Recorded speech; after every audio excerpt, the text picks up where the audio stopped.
Bom dia, pessoal. Vamos começar aqui a passar para vocês as orientações das atividades de abril, tá?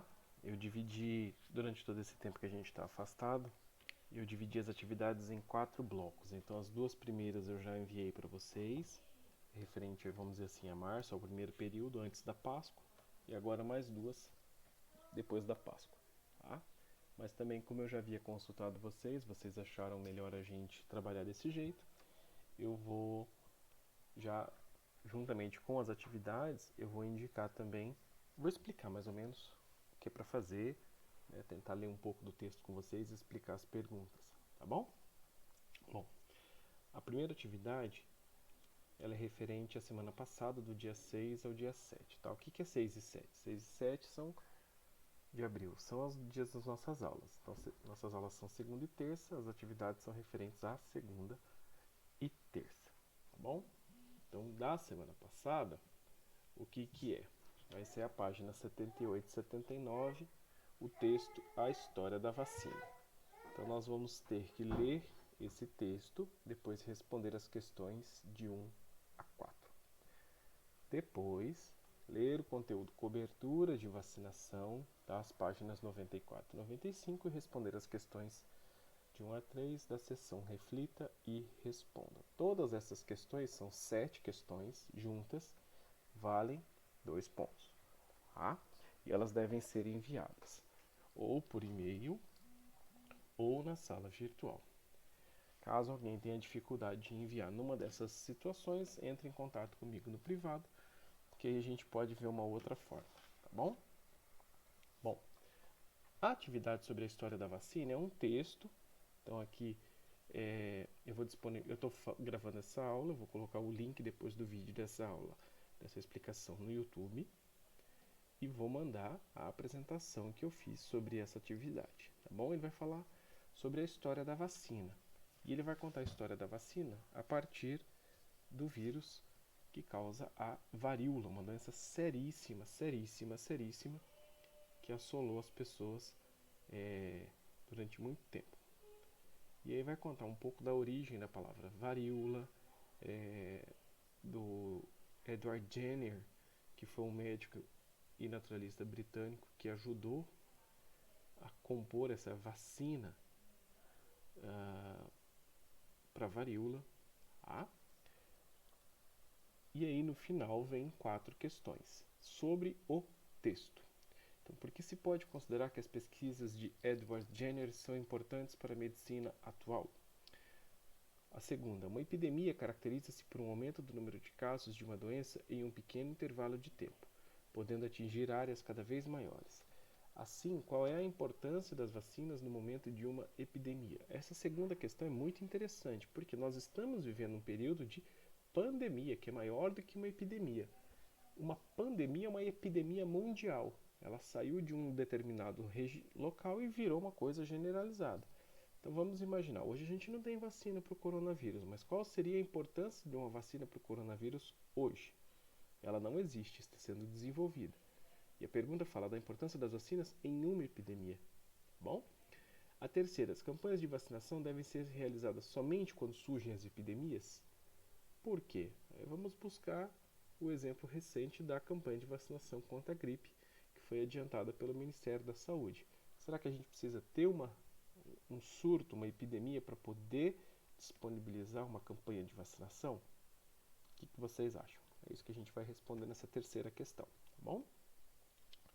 E por último, qual a importância de vacinar os bebês em seu primeiro ano de vida? Tá?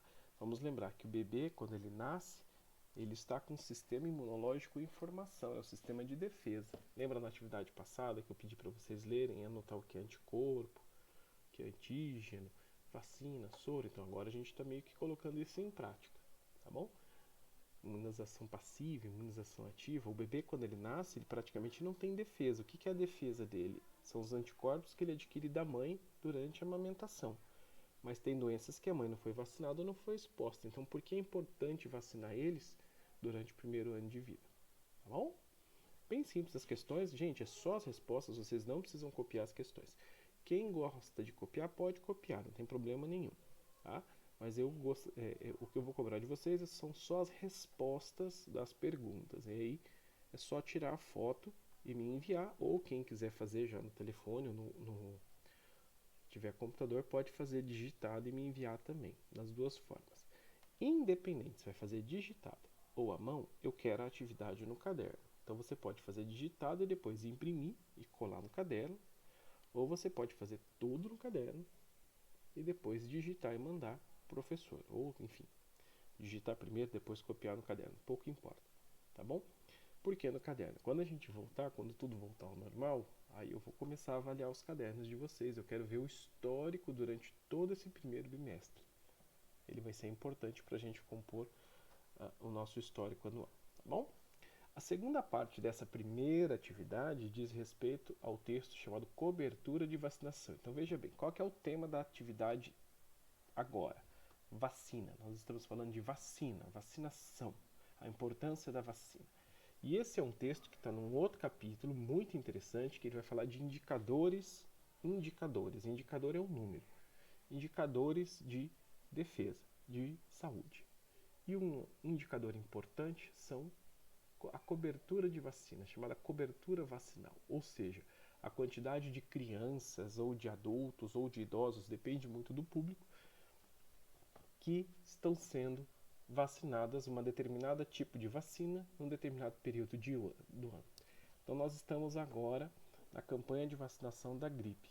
Se vocês perceberem, direto está no jornal falando assim, nossa, foram feitas não sei quantos milhões de vacinas. Isso representa não sei quantos por cento da população daquele local. Toda vez que tem uma campanha de vacinação, o Ministério da Saúde ele distribui uma determinada quantidade de vacinas e sempre é em etapas. Então agora começam com os idosos e os profissionais de saúde. Então, os idosos, o governo federal não sabe quantos idosos ao certo nós temos hoje em vida no Brasil. Então o que ele faz? Ele estipula uma meta. Vamos dizer assim, Mato Grosso do Sul, 100 mil. Então você tem 100 mil doses de vacina. Um exemplo, tá? E esses 100 mil, eles têm um tempo, o serviço de saúde ele tem um tempo para vacinar todos os idosos aqui da região do Mato Grosso do Sul. Então aí a Secretaria Estadual de Saúde, ela faz a organização dessa vacina em consonância com as secretarias municipais de saúde, tá bom? E aí você tem as metas, ou seja, se aqui para Dora, então Mato Grosso do Sul, o Ministério da Saúde ele mapeou, tem 100 mil idosos a serem vacinados. Aí o que ele faz? Ele passa para a Secretaria Estadual de Saúde e fala assim, ó, 100 mil vacinas, como que vocês vão organizar? Bom, dessas 100 mil, 50 mil estão em Campo Grande e 20 mil em Dourados e o restante no Mato Grosso do Sul inteiro.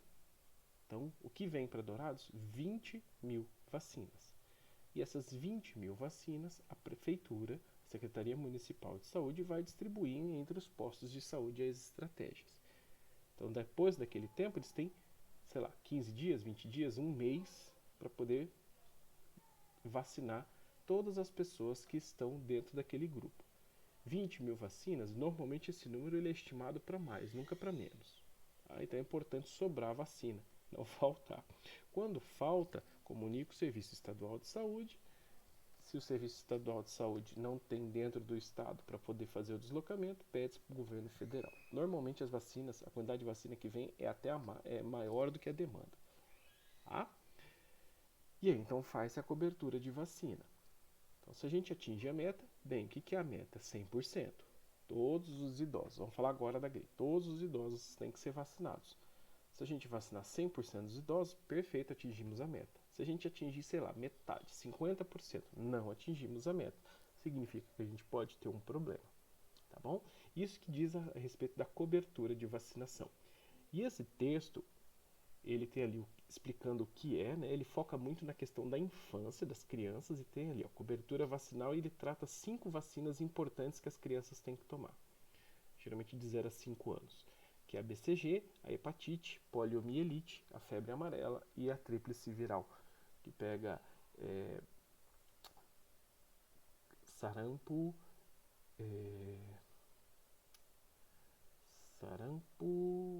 varíola e beneficia outro. Acontece. Desculpa. Sarampo, cachumba e rubéola. Está descrito ali no texto. Tá bom? Tá. Aí depois nós temos ali no texto em amarelo escrito assim: saiu na mídia, vacinação em queda no Brasil preocupa autoridades por riscos de surtos e epidemias de doenças fatais. Esse texto ele foi publicado no site da BBC, esse texto. E aí ele vai falar justamente sobre essa questão de cobertura de vacina. Tá? E aí tem as questões na seção Reflita e Responda. Então essas questões, Reflita e Responda, elas dizem respeito ao texto que está ali, saiu na mídia, esse texto dessa caixinha meio rosa, e o assunto sobre cobertura de vacinação. Tá? Então, o que o indicador cobertura de vacinação revelou sobre imunização da população? Aumentou, diminuiu, continuou do mesmo jeito, enfim. Por quê? A segunda, quais fatores são apontados no texto como possíveis causas para a redução observada na cobertura vacinal? Ou seja, então, já que diminuiu a cobertura de vacinação, quais os fatores que o texto aponta? O que o texto justifica? E a última questão, qual a importância de manter elevadas as taxas de cobertura de vacinação? Ok? São essas 3 questões dessa parte, juntamente com as outras 4 que fala a respeito da história da vacina. Então, essa atividade vale 2 pontos. Tá? Aí a gente vai entrar na atividade que se refere a essa semana e semana que vem, que aí a gente vai mudar um pouco o foco. Então, se atividades anteriores falam de vacina, agora a gente vai entrar num outro assunto um pouco mais novo, que vai continuar falando de doenças, só que agora vinculadas ao saneamento básico inadequado. Doenças relacionadas ao saneamento básico ambiental inadequado, chamada DRSAI. D de doença, R relacionado, S saneamento, A ambiental e inadequado. Tá? E depois vocês vão ver que no texto, eu fiz um print do texto, e aí tá ali o CAPT, né? Tá bem no meio. Né? Incidência de doenças relacionadas ao saneamento ambiental. Ele vai explicar um pouco o que é isso. Aí tem uma imagem de 2 doenças muito conhecidas, 2 vermes, na verdade, que um é a lombriga e o outro é a tênia. E aí eu quero chamar a atenção de vocês ali do lado. Ó, tem um quadro chamado assim, Formas de Transmissão. E do outro lado está escrito doenças, DRSAI. E aí tem várias doenças, tá? Tem hepatite A, diarreia, cólera, amebíase, leptospirose, esquistossomose, dengue, febre amarela, malária, doença de Chagas, ascaridíase, teníase e ancilostomíase. Tem um monte de doença. Tá? Bom, a atividade, eu quero deixar bem claro. O que é para fazer? É simples. Vocês vão indicar medidas de prevenção para essas doenças. Mas você percebe o seguinte, não é para cada uma dessas doenças. Por quê? Doenças como hepatite, diarreia, cólera e amebíase são doenças diferentes, mas elas são transmitidas do mesmo jeito. Então a forma de prevenção tem a ver com a forma de transmissão. Como que eu impeço? Né? Vamos pensar aqui no coronavírus. O coronavírus ele é transmitido por gotículas de uma pessoa contaminada. Então, se eu isolo, se eu uso máscara e se eu lavo a mão, eu impeço a transmissão dessas partículas. Vocês estão entendendo? A maneira como a doença é transmitida, a prevenção ela é trabalhada de forma a impedir a transmissão. A melhor prevenção que tem é impedir a transmissão. Então, quando a gente tem vacina, a vacina é uma forma de prevenção? É. Quando tem vacina, utiliza-se vacina. Quando não tem, você impede as formas de transmissão. E para mim entender as formas de transmissão, é importante saber como a transmissão dessa doença é feita. E aí o quadro ele é bem didático, que ele vai falar. Doenças que são transmitidas pela ingestão de água, pelo contato direto do corpo humano com água contaminada, transmitida por insetos que têm seu ciclo na água, doença transmitida por inseto que não tem parte do seu ciclo de vida relacionado à água, que é o caso da doença de Chagas, que é transmitida pelo barbeiro, que diferente dos mosquitos, né, do Aedes aegypti, que transmite dengue, febre amarela, zika, chikungunya, etc., o Aedes aegypti depende da água. O barbeiro não depende. E outras ali, como ingestão de alimentos contaminados, carne mal cozida ou contato com solo contaminado. Então, de acordo com esse tipo de transmissão, eu consigo desenhar formas de prevenção, justamente para evitar a transmissão dessa doença. Tá? Pode ser um pouco difícil, mas aí a gente vai combinar o seguinte, eu vou avisar, estou colocando aqui no vídeo e depois eu vou colocar no WhatsApp também. A partir de hoje, como que a gente vai proceder? Todo dia das nossas aulas, que são segunda e terça, então hoje eu vou dar a orientação de manhã. Estou aqui, vou colocar as informações para vocês. A partir de amanhã, eu vou estar disponível à tarde, da 1 às 3, para tirar dúvida. Então, o que vocês tiverem de dúvida, podem colocar lá no grupo do WhatsApp, ou podem colocar na sala de aula virtual, tá? Sobre a tarefa. Professor, eu não estou entendendo tal questão, você pode me ajudar? Vou ajudar. Se a dúvida for de mais de um aluno, aí a gente pode usar até uma outra estratégia. Posso gravar um vídeo, enfim, colocar um outro material para ajudar. Eu vou estar à disposição. Isso serve durante todas as semanas. Então, as nossas aulas são à tarde. Então, da 1 às 3. 2 aulas. 2 horas. Segunda e terça, amanhã. Né? Começando amanhã. Eu vou estar à disposição para tirar dúvida. Tá? Das atividades passadas e das atividades dessa semana. Tá bom? Então, a partir de agora, amanhã e semana que vem, né, dia 20 e 21, 21 é feriado. Qualquer coisa a gente pode fazer até na quarta. Mas dia 20 eu vou estar para tirar dúvidas. Tá bom? Por que isso? Porque a gente tem uma data limite. Vocês vão ter que entregar todas as atividades, inclusive quem está me devendo a atividade das outras duas, até o dia 23 de abril de 2020. Ou seja, até quinta-feira. Porque sexta-feira é a data que eu tenho para pegar todas as atividades e começar a fazer o fechamento da média de vocês. Tá bom? Eu não vou receber nenhuma atividade até o dia 23. Inclusive, o dia 23 é a data que vocês têm máxima para entregar na escola. Então, quem está entregando as atividades na escola, levar na escola dia 23. Para mim, virtual, dia 23. Tá bom? Dia 24, não recebo. Não recebo. Tá? Quem entregou as outras atividades de março antes do dia 8, que foi o que a gente combinou, vai ganhar um ponto bônus de pontualidade. Então é um bônus. Quem não entregou, quem vai entregar agora depois do dia 8, pode entregar? Pode, mas vai perder esse ponto bônus de pontualidade. Assim como as atividades que a gente já fez e eu já avistei no caderno, quem tiver todas vai ganhar mais um ponto de pontualidade. Quem tiver metade, meio ponto. Quem não tiver caderno em dia, vai perder as coisas. Tá bom? Desculpa se o vídeo ficou longo, mas ele é um pouco assim mesmo. Depois eu vou estar, se vocês quiserem, eu posso ir picotando o áudio, as orientações, mas eu só vou fazer isso durante o plantão de dúvida. Tá bom? Boa aula para vocês, gente. Criem um cronograma de estudos. Olha, o professor Rafael já está colocando. Segunda e terça, ciências. Então, nesse dia você estuda ciências. O que você vai estudar depois? Português. Não se esqueçam, vocês não estão sem aula, vocês estão tendo aula à distância. É difícil? Eu sei que é difícil. Eu sei que é difícil. Por isso que eu estou aqui para ajudar vocês, pelo menos na minha parte. Mas vocês têm que começar a criar esse hábito, tá bom? Não deixe acumular as coisem, fique em casa e até mais.